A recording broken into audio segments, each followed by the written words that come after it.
Vamos a hacer un viajecito entonces a Juan capítulo 1 y váyanse a los versos 43 hasta el final del capítulo, verso 51. Lo voy a leer para meterlos en el relato, aunque voy a trabajar con el capítulo 1. Pero, en fin, me va a llevar tiempo leer todo el capítulo a ustedes. Les doy eso como trabajito para la casa. El verso 43 comienza diciendo: el siguiente día quiso Jesús ir a Galilea y halló a Felipe y le dijo: sígueme. Y Felipe era de Betsaida, la ciudad de Andrés y Pedro. Felipe halló a Natanael y le dijo: hemos hallado a aquel de quien escribió Moisés en la ley, así como los profetas, a Jesús, el hijo de José de Nazaret. Natanael le dijo: ¿de Nazaret puede salir algo bueno? Le dijo Felipe: ven y ve. Cuando Jesús vio a Natanael que se le acercaba, dijo de él: he aquí un verdadero israelita en quien no hay engaño. Le dijo Natanael: ¿de dónde me conoces? Respondió Jesús y le dijo: antes que Felipe te llamara, cuando estabas debajo de la higuera, te vi. Respondió Natanael y le dijo: Rabí, tú eres el Hijo de Dios, tú eres el Rey de Israel. Respondió Jesús y le dijo: porque te dije, te vi debajo de la higuera, ¿crees? Cosas mayores que estas verás. Y le dijo: de cierto os digo, de aquí en adelante veréis el cielo abierto y a los ángeles de Dios que suben y descienden sobre el Hijo del Hombre. Hermoso pasaje, ¿eh? Padre, muchas gracias por tu palabra. Ahora te rogamos que nos ayudes a analizarla y que este incidente se haga nuestro, que nos encontremos identificados en él y podamos ver nosotros también el cielo abierto. Porque te lo pedimos en el nombre de Cristo Jesús. Amén.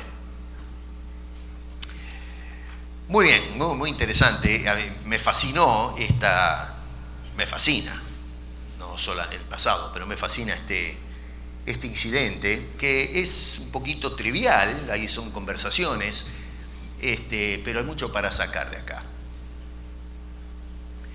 Una de las razones del por qué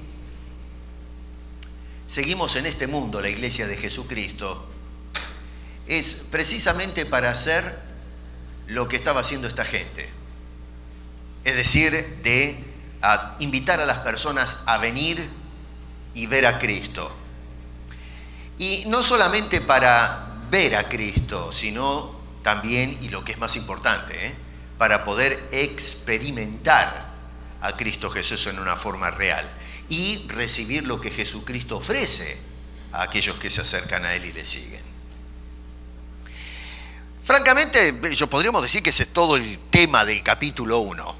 Si nosotros leemos desde el verso 1 hasta el final, el escritor acá, Juan, que es el evangelista San Juan, lo que quiere es justamente no solamente introducir a Jesús, pero invitarnos a nosotros también los lectores a ser un seguidor de Cristo. Y los versos acá, podemos decir desde el verso 35, ¿no? Miren ahí sus Biblias, yo leí desde el verso 43, pero desde el verso 35 al 51 nos habla del reclutamiento de los primeros discípulos, que a su vez serían los que habrían de reclutar a otros a ser discípulos también de Jesús. La frase que sobresale acá es el llamado ven y ved, o venid y ved. Lo ven ahí en el verso 39 y aparece otra vez en el versículo 46, donde aparece la invitación. A veces nosotros nos preguntamos: ¿cómo puedo hacer yo para traer a alguien a la iglesia? ¿No se han preguntado eso alguna vez? ¿Tienen algún compañero de trabajo, un amigo, un conocido? Y estamos ahí quebrándonos la cabeza y a veces oramos y tenemos un diálogo con nosotros mismos diciendo, ¿cómo hago? ¿Qué le digo a esta persona para que me acompañe a la iglesia? No sé cómo decirle, a lo mejor es porque es duro en la religión o qué sé yo, las razones que sean, ¿no? ¿Cómo le puedo decir a una persona que me acompañe? Yo he luchado con estas cosas, soy muy charlatán, no tengo problemas para abrirme en conversación con alguien, incluso con extraños. A otros les cuesta un poco más por una cuestión de temperamento o personalidad, cada uno es como es. Pero a veces me he encontrado con la disyuntiva de ¿qué hago? ¿Le digo directamente? ¿No le digo? ¿Cómo le digo? Y qué sé yo, y lucho o he luchado con las personas o con la idea de cómo puedo hacer para aprovechar la oportunidad y traer a esta persona a la iglesia. Y saben una cosa, algo que me ha funcionado es lo que vemos acá. Decirle a la persona, ven y ve. Simplemente eso. Claro, voy a hacer algunas aclaraciones al respecto para que no se malinterprete esto, pero a veces, hermanos, tenemos que animarnos. Si no tengo no tengo la capacidad o la habilidad de poder expresar toda la teología de la conversión y qué sé yo, ¿no? Porque o bien no tengo todavía el conocimiento, o porque no tengo la facilidad de palabra, porque soy tímido, en fin, cada uno tiene sus razones. Pero por lo menos podemos decirle a la persona, ven y ve, acompáñame un día. Agarramos el auto, lo vamos a buscar, o la bicicleta, el monopatín, ¿no? Entonces lo cargamos, si es monopatín póngaselo en el hombro, no sé, qué sé yo, y entonces se lo trae a la iglesia.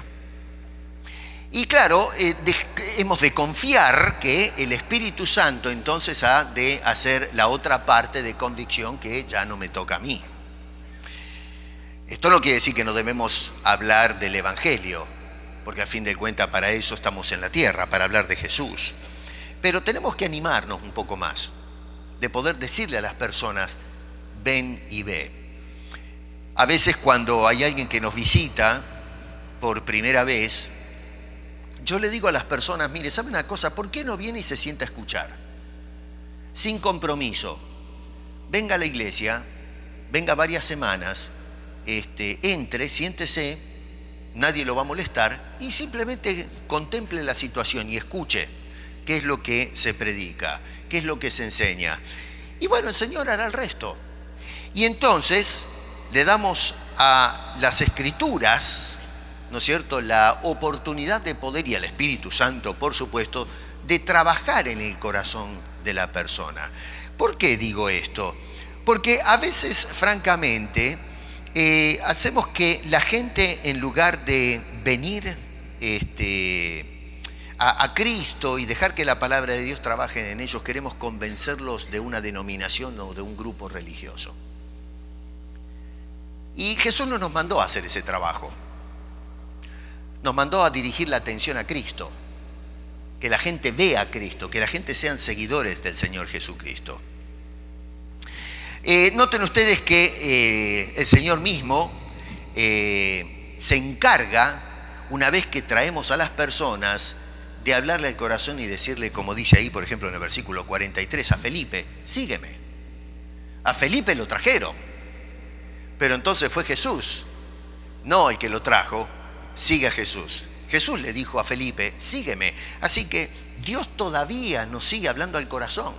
Traiga a las personas, preséntele a Jesús y Jesús se va a encargar de hablar a través del Espíritu Santo y le va a decir a las personas, sígueme. La obra es de Cristo, no de nosotros. Somos colaboradores en la obra, diciéndole a la gente, ven y ve, pero confiemos que el Señor va a trabajar en el corazón de cada uno. De no forzar las conversiones y que la gente crea. Eso es trabajo de Dios. La palabra ver, que noten que es repetitiva, aparece por ejemplo en el verso 39, en el verso 46, verso 50 y verso 51. Aparece la palabra ver. La palabra original es jorao. Y es una palabrita interesante porque no se trata solamente de mirar a Jesús o de ver a Jesús. En ese caso la palabra sería en el original blepo. Pero en este caso, jorao hace referencia a un ejercicio más mental que entra por los sentidos. Miramos a una persona, pero entonces ahora hace trabajar la mente. Se trata de una consideración, más o menos si lo traducimos esa palabra griega a nuestro idioma. Acuérdense que el Nuevo Testamento está en griego, no está en español. Después se tradujo al español, ¿no es cierto? Pero originalmente la lengua del Nuevo Testamento es griega. Eso por las dudas.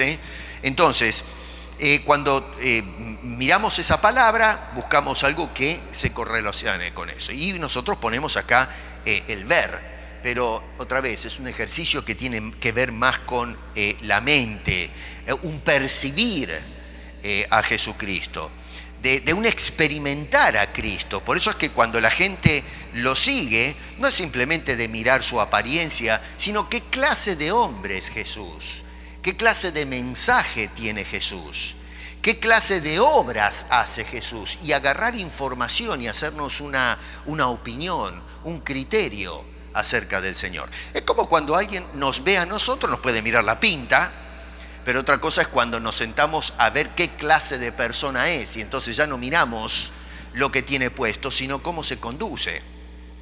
Empezamos a reflexionar en el carácter de la persona, cuál es su perfil. Bueno, a eso se refiere la palabrita esta que se repite constantemente en ver en este caso. Ahora, noten que a veces nosotros fracasamos en hacer que la gente justamente venga a ver a Cristo. Que vengan a contemplar a Cristo o a considerar a Cristo.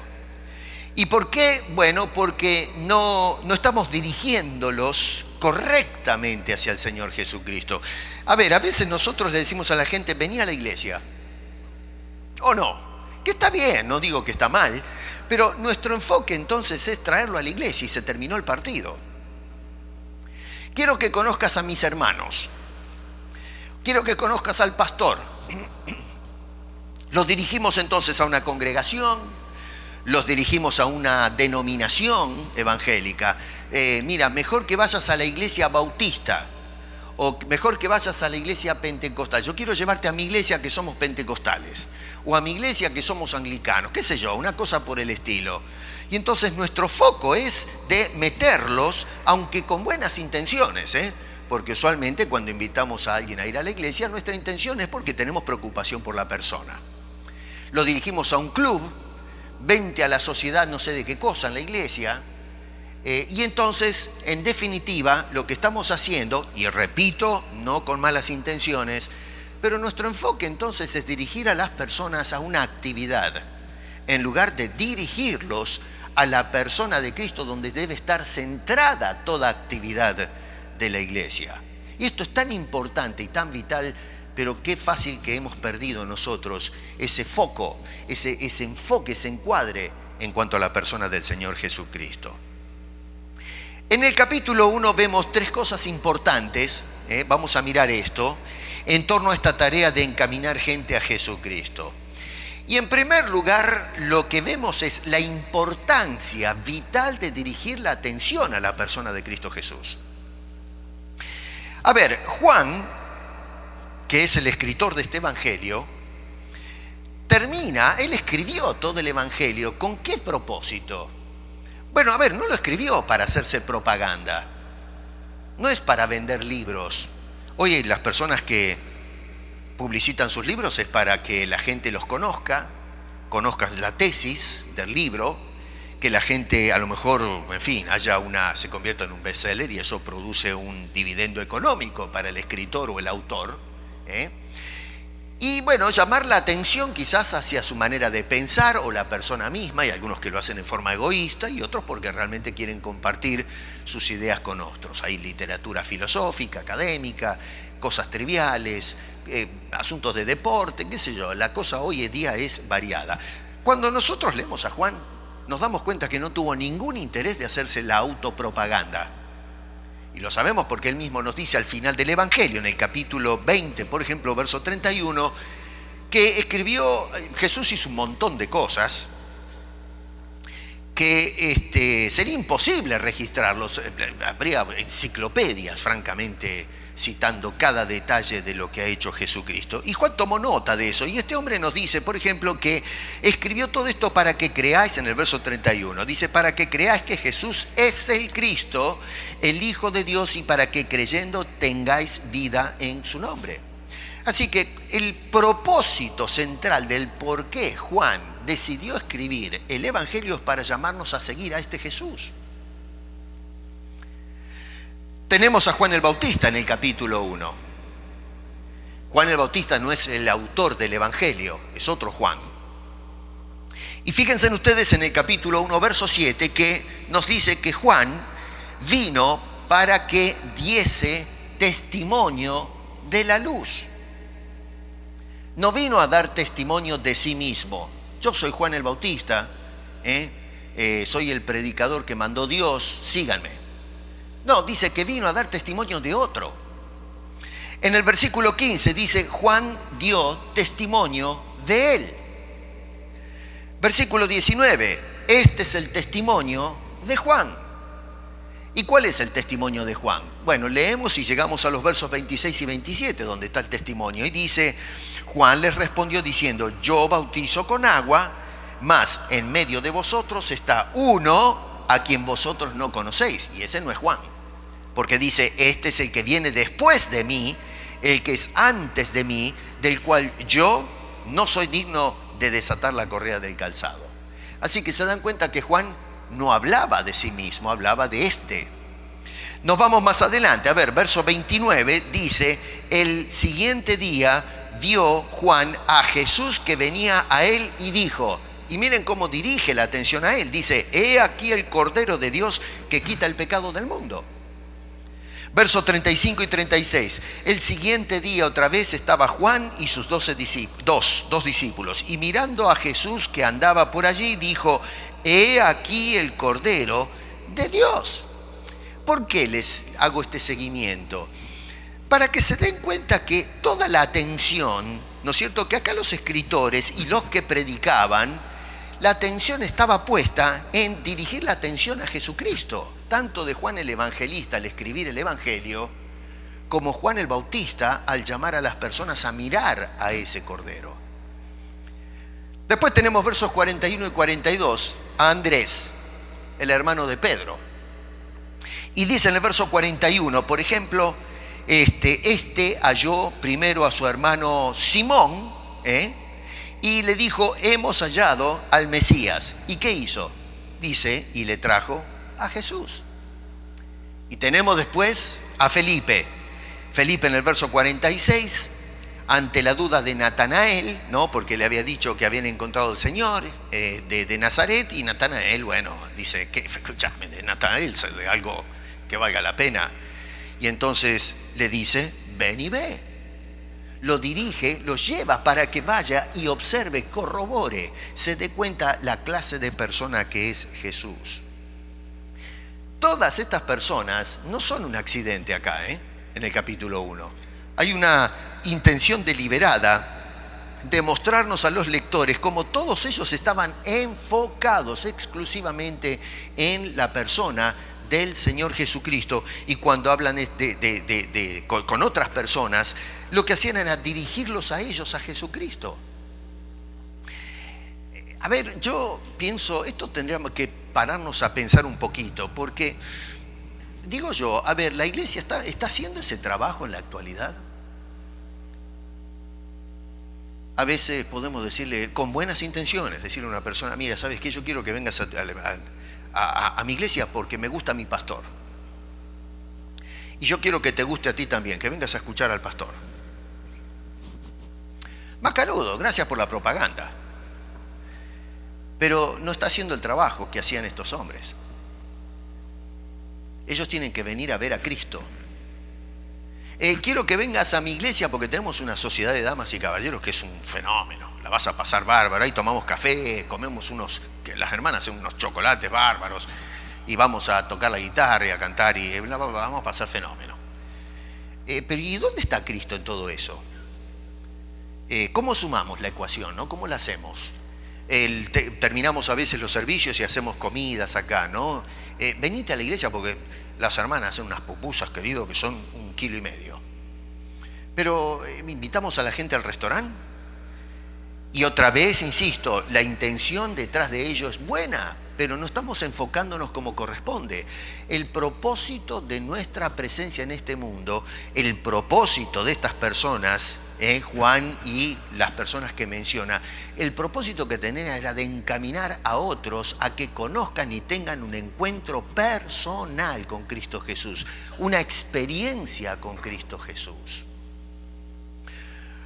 Hoy la iglesia pareciera más bien dirigir la vista a una serie de beneficios ofrecidos si asistimos a ciertos cultos, a ciertos edificios, a ciertos programas terapéuticos en donde me van a hacer sentir bien en familia.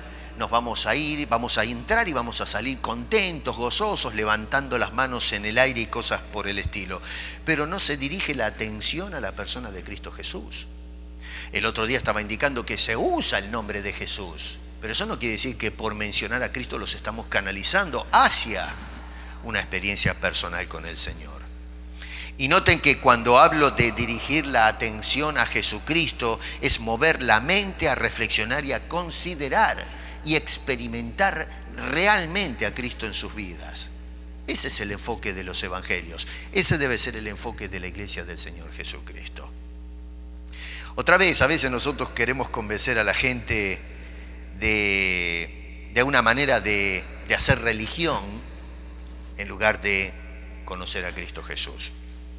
Bueno, acá se resalta en este capítulo, como acabo de indicarle, ¿no? Por eso le cité todas esas citas, como la importancia de poder enfocarnos enteramente en dirigir a la gente a Cristo, de conocer a Cristo. Cuando decimos ven y ve, lo que estoy tratando de decir a la persona, sabes, tú puedes tener una experiencia real con ese Cristo.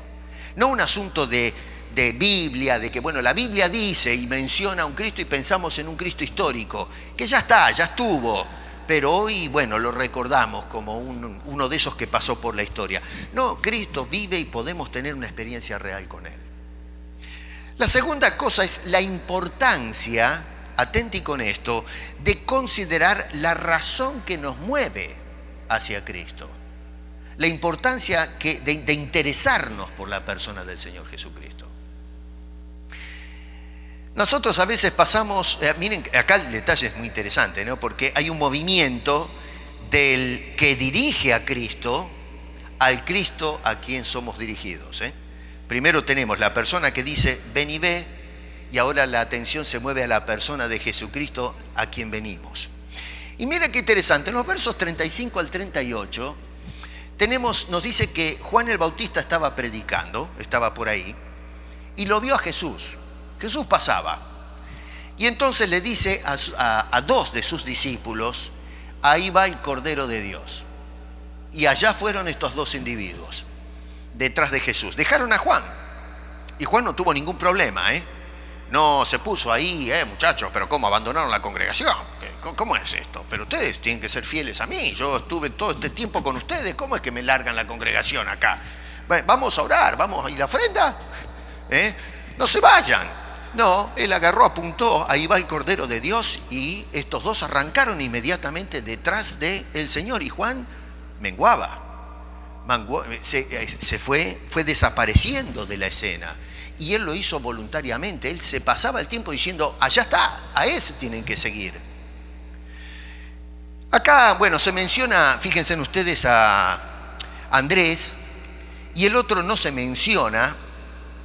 El consenso general es que se trata probablemente del mismo Juan que escribió el Evangelio, ¿no? Yo soy de esa idea. Ahora no quiero ponerme a probar la tesis porque vamos a pasar toda la mañana hablando de eso y me va a sacar del tema. Lo cierto es que tenemos entonces a estos dos hombres, a Andrés, y probablemente, vamos a ponerlo así entre paréntesis, probablemente se trata de Juan el Evangelista. No Juan el Bautista, no confundan las cosas, vale la aclaración. Juan el Evangelista, el que escribió este Evangelio. Y fíjense qué interesante, porque empezaron yo siempre me gusta imaginar la escena. Jesús va pasando por ahí y de repente se le prenden estos dos atrás. No se animaron a ir corriendo a pararlos. Pare, rabí. No, ellos iban atrás, a lo mejor hablando. ¿qué hacemos? ¿No nos acercamos? ¿No nos acercamos? ¿Nos apuramos? ¿Cómo encaramos? ¿Cómo rompemos el hielo? ¿Cómo le hablamos? Jesús se las sabe todas y se apercibió de que venían estos dos atrás. No necesitaba que le chiflen o le griten. Acá cuando miran ustedes el cuadro con Natanael en los versículos 43 en adelante, Jesús sin verlo dice que lo vio, que estaba abajo de un árbol en la sombra. Algunos sugieren a lo mejor que estaba leyendo un pasaje de la Biblia o estaba orando, vaya a saber. Pero lo cierto es que Jesús de todas maneras supo qué estaba pasando con Natanael y esto lo sorprendió a este hombre, lo sacó de base. Así que Jesús sabe todo, se las sabe todas. Y entonces Jesús en una de esas se apercibe que vienen estos dos atrás y él es el que toma la iniciativa. Y se pega la vuelta entonces y le dice, ¿qué buscáis? Lo ven eso en el versículo 38. ¿Qué buscáis? Me llama la atención porque no les dijo, dándose vuelta, ¿a quién buscan ustedes? ¿Se dieron cuenta de eso? Lo más normal es que digan, ¿a quién están buscando ustedes? ¿Me buscan a mí? ¿Por qué me siguen? Pero en lugar de preguntarles lo que sería normal, ¿a quién están buscando? Les dice, ¿qué buscan ustedes? ¿Qué es lo que quieren de mí? ¿Cuál es el enfoque de ustedes? ¿Por qué me están siguiendo? A veces nosotros perdemos de vista estos detalles importantes en las Escrituras. Jesús dice, ¿qué es lo que ustedes quieren de mi persona? ¿Qué es lo que realmente están buscando cuando vienen detrás de mí? Me pregunto yo, ¿qué le responderíamos nosotros hoy a Jesús si nos preguntara, ¿qué quieren ustedes? ¿Qué quieren de mí? Déjame preguntarte, ¿por qué viniste a la iglesia? ¿Por qué sigues a Jesús? ¿Qué quieres de Jesús? ¿Qué es lo que estás buscando del Señor Jesucristo? A veces seguimos a Cristo con ambiciones egoístas. Hoy la iglesia se ha convertido en un cuerpo de creyentes donde se les promueve la idea de que Jesucristo es un almacén abierto donde todo es gratis, ¿no? Jesús es tiene un programa social de alto alcance. Lo único que hay que hacer es golpear el mostrador con la oración y decir, Señor, necesito esto. Y Jesús, que es el almacenero, en mi tierra decíamos el gallego, ¿no? Los gallegos eran los almaceneros, y entonces el almacenero, el gallego, me pasa por arriba del mostrador el producto que nosotros queremos. Salud, plata, coche, casa, ropa, ¿no? Qué sé yo, cualquier cosa. Entonces, esa es la razón del por qué y para qué a veces hoy buscamos al Señor Jesucristo. Es simplemente un almacenero de tienda que cuando necesito algo material lo voy a buscar y golpeo, toco el timbre, ¿no? Algunos ponen el timbre. En mis tiempos no había timbre, en el tiempo se usaba la mano, ¿no? Si no estaba el almacenero ahí, se golpeaba la mano. ¿Se acuerdan algunos de esos? Algunos se hacen los pícaros porque se piensan que no lo hicieron, y yo sé que por la edad que tienen, sin duda que golpearon las manos o pegaron el grito, ¿no? Don Juan o doña Juana, ¿dónde están? Así que, bueno, así a veces nos acercamos a la persona del Señor Jesucristo. Ojo con esto. Preguntémonos, ¿para qué sigo yo a Jesús? ¿Qué es lo que estoy buscando? ¿Qué es lo que te motiva a ser un seguidor de Cristo? La tercera cosa que notamos acá es la importancia vital de lo que ofrece Cristo. Tenemos los que dirigen a Cristo, tenemos el por qué decidimos seguir a Cristo, y la tercera cosa que vemos en el cuadro es la importancia de lo que Cristo tiene para ofrecernos. Cuando Jesús dice, ¿qué buscáis? La cosa ahora es, ¿qué tiene Cristo para ofrecer? Que sea superior al trabajo del almacén, porque Cristo es superior a todo eso. Lo que pasa es que a veces nosotros no interpretamos o no conocemos bien a Cristo, pero Cristo no es el gallego, Cristo no es el almacenero de la esquina, es mucho más que eso. Entonces, ¿qué tiene Cristo para ofrecer que lo hace algo extraordinario? Así que comenzamos entonces hablando de los que nos dirigen a Cristo, pasamos por el que es dirigido a Cristo y ahora nos enfocamos en Cristo mismo. Y noten qué interesante, porque cuando habla con Natanael, el cuadro es precioso, porque otra vez estaba sentado Natanael y cuando viene a Jesús, dudaba de que algo que valga la pena podía salir de Nazaret, no porque Nazaret era una aldea inmoral. Es muy probable que Nazaret era una aldea de poca significancia porque era nueva, no era antigua, no se dice nada, y bueno, entonces la verdad es que no tenía una importancia relevante. Por eso dice, a ver, ¿qué puede salir algo realmente interesante? Es como hablar de algún pueblo escondido en algún rincón del Canadá o del mundo que nadie conoce, y que digan, bueno, de ahí nació el hombre más, qué sé yo, el más sabio del mundo. Y uno dice, pero ¿de dónde queda ese lugar? ¿De dónde puede salir algo de un rincón que nadie conoce? Bueno, eso probablemente pasaba con Nazaret. El Señor le dice, mira, yo te vi cuando estaba sentado en la higuera, allí en la sombra, y Natanael se sorprendió. Y entonces, después de eso, es tocado de una manera tan rotunda que hace una confesión de fe. Y dice, tú eres el Hijo de Dios, tú eres el Rey de Israel. Que es cierto lo que está diciendo. El Antiguo Testamento presenta a Jesús en esos términos. Pero no pasamos a contemplar las cosas mayores como dice Cristo. Noten que Jesús le dice, porque te dije, te vi debajo de la higuera, ¿crees? Y entonces miren qué interesante, le dice, vas a ver cosas mayores que estas. Jesús no está ofreciendo simplemente el Hijo de Dios o el Rey de Israel como hablaron los del Antiguo Testamento. Él está hablando de cosas mayores, cosas extraordinarias, cosas trascendentes, que inclusive en los tiempos de Jesús no era el común denominador de tenerse en cuenta. A veces, hermanos, pasamos a contemplar las cosas menores en lugar de las cosas mayores que ofrece Dios a través de Jesucristo. Para mí, una persona que lo único que hace es pedir dinero a Dios porque quiere vivir mejor en la vida, no digo que no oremos si tenemos necesidad, pero cuando ese es nuestro enfoque, te estás conformando con las cosas menores. Cuando estamos pensando en esquivar las pruebas de la vida, en lugar de pedirle a Dios que nos ayude a explorar su gracia en medio de las pruebas, nos conformamos con las cosas menores, en lugar de experimentar a Dios y a su Hijo Jesucristo en las cosas mayores que desafían nuestra fe. Noten que en el verso 50, por ejemplo, le habla a Natanael. Pero cuando pasamos al verso 51, miren qué interesante Juan, pasa del singular al plural. Usualmente no tomamos nota de esto.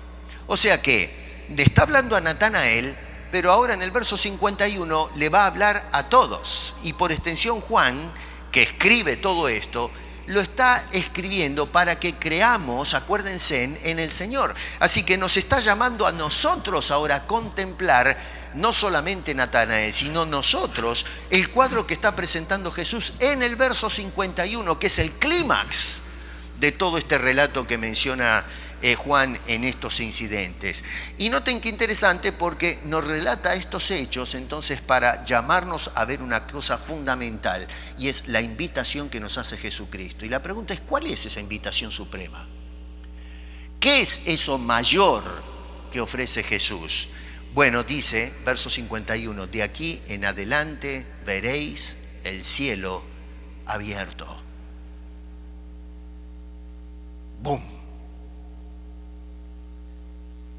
A veces leemos a Juan y leemos todo el capítulo y lo que menos hacemos es ver el cielo abierto.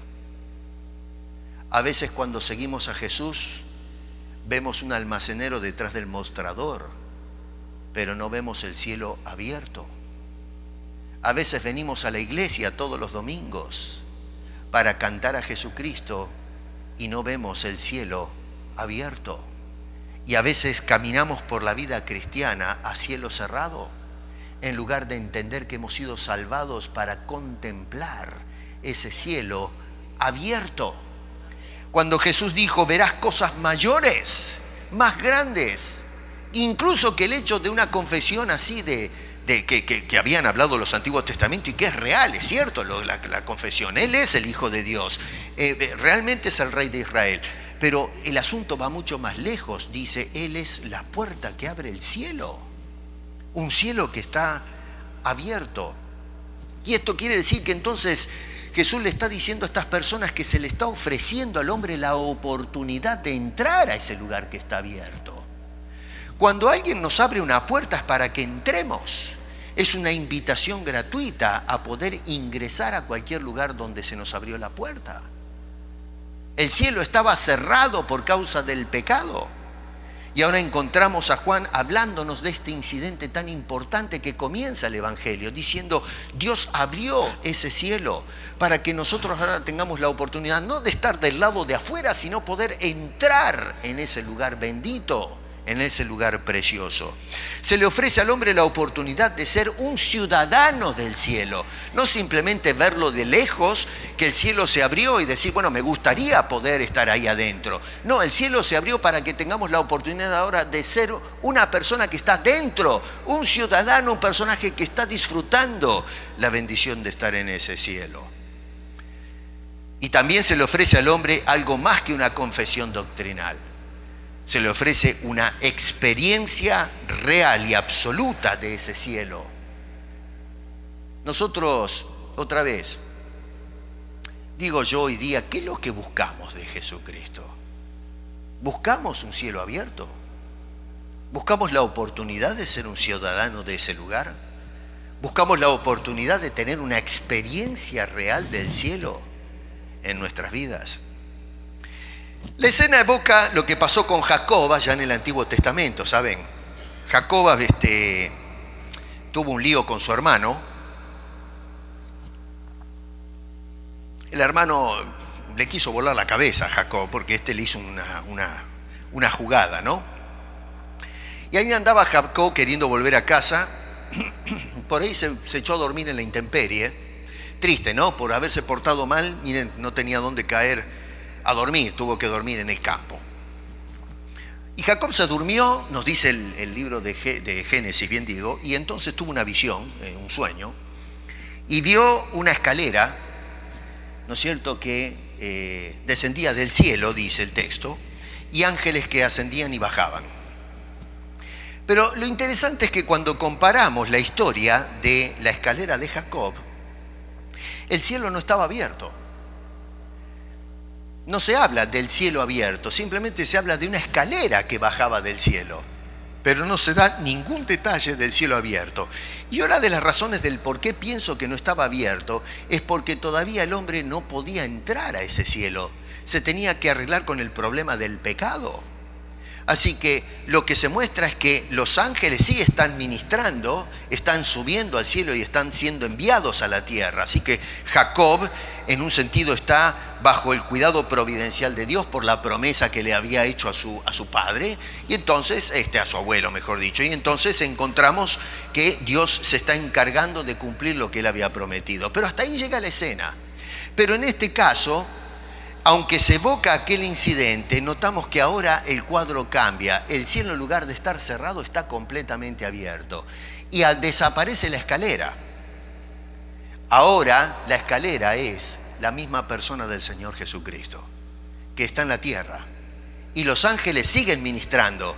Pero noten que dice en el verso 51, que dice, y descendían, otra vez, los ángeles de Dios que suben y descienden sobre el Hijo del Hombre, es decir, la persona de Cristo. Ya no es sobre la escalera de Jacob, sino sobre la persona de nuestro bendito Señor Jesucristo. Cristo es nuestra escalera al cielo. Cristo es el que nos permite el acceso a ese cielo que ahora es favorable, ha abierto sus portales, y ahora a través no de los ángeles, sino a través de la persona de Jesucristo, podemos tener la oportunidad de entrar y experimentar cosas mayores, no las cosas que experimentaron los hombres o experimentan aquí abajo en la tierra, sino la oportunidad de experimentar lo que Dios nos ofrece allá en el cielo. Cuando miramos este capítulo 1, por ejemplo, vemos muchas cosas, pero no vemos la profundidad o no contemplamos la dimensión real de Cristo en todo su esplendor. Miramos a este Cristo, terminamos el verso 51, cielo abierto, los angelitos, Jesús abajo, y ahí terminó la historia. Pero otra vez, el propósito es que veamos a Cristo. Está el cielo abierto, pero ¿y qué de Cristo? Si ese es el enfoque de todo el capítulo 1 y de todo el Evangelio, para que creamos en Él. Y bueno, cuando revisamos el capítulo 1, vemos a Juan abriéndonos el telón de todo el esplendor de la persona y la obra del Señor Jesucristo, y la razón del por qué podemos a través de Él entrar al cielo. En primer lugar, noten ustedes que tenemos la naturaleza de Cristo. En el versículo 1 del capítulo nos dice que Cristo es el Verbo de Dios, que por cierto Juan culmina diciendo en el verso, es Dios. Así que la naturaleza de Cristo es una naturaleza divina. No solamente eso, pero nos dice en el verso 18 que Jesús es el intérprete de Dios. A Dios nadie le vio jamás, pero Él lo ha dado a revelar. Lo ven en el verso 18, donde dice en el capítulo 1 dice, a Dios nadie le vio jamás, el unigénito Hijo que está en el seno del Padre, Él le ha dado a conocer. Los del Antiguo Testamento hablaban de Dios, pero Jesús le dio a conocer a Dios. Nos ha manifestado al invisible a través del visible, que es la persona de su Hijo.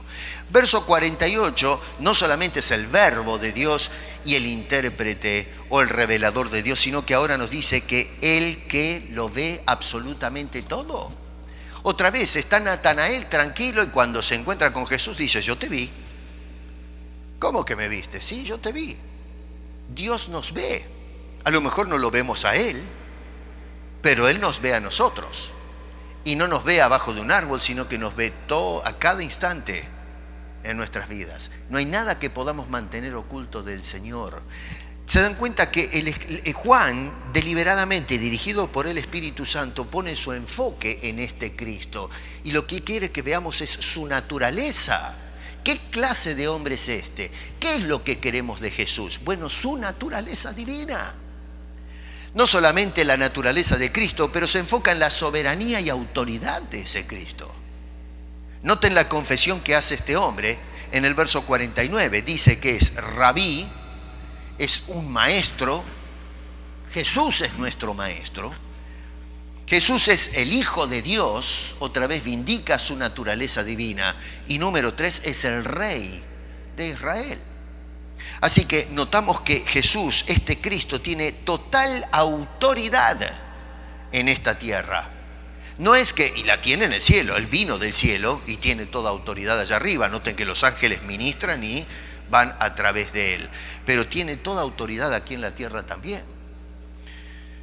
A veces nosotros queremos ejercer autoridad sobre Dios. Hoy uno de los problemas que tenemos en la iglesia es que nos pasamos orando y dándole órdenes a Dios. Le decimos, Dios, tienes que hacer esto.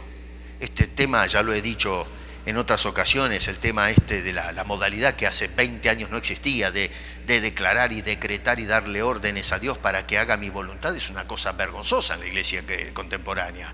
Pero se ha metido en la psiquis del pueblo, en el ADN, y la gente hoy ora con una soltura y una simplicidad y una facilidad, diciendo en sus oraciones, Señor, yo decreto, yo te ordeno, yo demando. Pero eso no es bíblico, eso es incorrecto. Yo no soy autoridad sobre la voluntad de Dios. La voluntad de Dios tiene autoridad sobre nosotros. Yo lo que tengo que decir es, si tú quieres, sea tu voluntad, no la mía. No tratar de torcer el brazo de Dios. Nosotros tenemos que ser seguidores de Cristo, no que Cristo nos siga a nosotros. Y número 3, y lo que es importante en todo este cuadro, es su magna obra. Se dieron cuenta que cuando se predica de Él, verso 29 dice, este es el Cordero de Dios.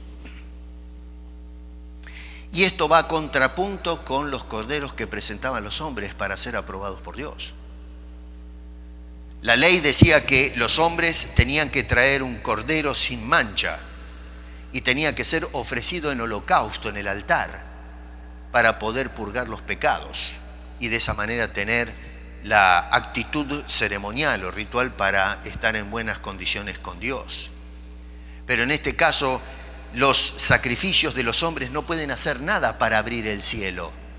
Los corderos que traíamos al altar no podían constituirse en una escalera que me permiten la entrada al cielo. Otra vez, en el Antiguo Testamento ese cielo se lo presenta cerrado, obstruido, que Dios dio los sacrificios como algo momentáneo hasta que aparezca este Cordero de Dios.